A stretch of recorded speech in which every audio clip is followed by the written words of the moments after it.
First, we're going to be talking about tanks. Tanks were popularly used in World War I because of their ability to take small armed fire well. Tanks were also used to cross no man's land. They were heavily armored. Usually these tanks had 8 to 4 soldiers in them, some to control the vehicle and others were the gunners. The first few tanks to be used were much slower than they are now. They could only go about 4 miles per hour. Tanks were also referred to as male and female. Male tanks had more firepower than female tanks. At the end of World War I, the British ended up using 2,000 tanks of 13 different types. French ended up using 4,000 small vehicles and the Germans only used 20 tanks in total. Tanks would then go on to become a lot more advanced and deadly for future wars.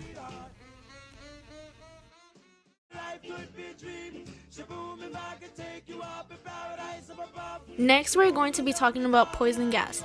Poison gas was introduced by Germans in 1917. Types of poison gases were chlorine, phesgene, and mustard gas. Poison gas was extremely lethal.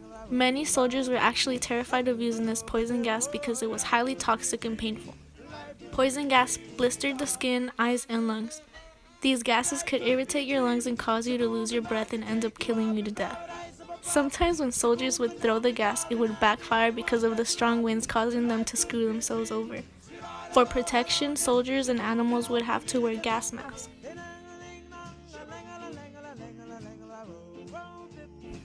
Next, we're going to be talking about flamethrowers.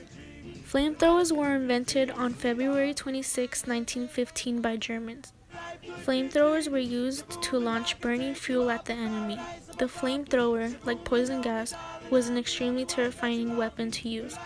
They caused the deaths of over 800 British men in 2 days. Flamethrowers were extremely useful at short-range attacks, but when it came to long distance it wasn't that useful. Flamethrower equipment continues in use to this day.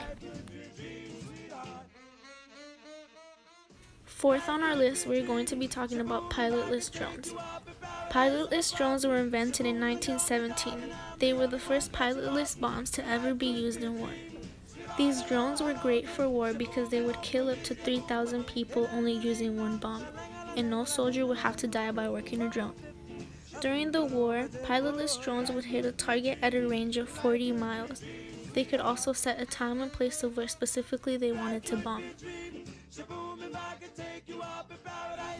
Last on our list, we're going to be talking about aircraft carriers. The first aircraft carriers were constructed during World War I. The first time a carrier-based airplane attacked a land target was in July of 1918 near the end of the war. The planes used in World War I were much slower than the planes used today. The top speeds were usually just over 100 miles per hour.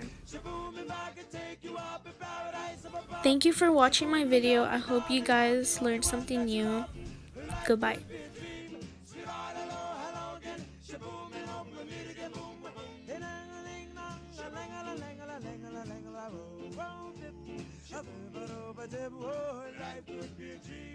Life could be a dream, sweetheart.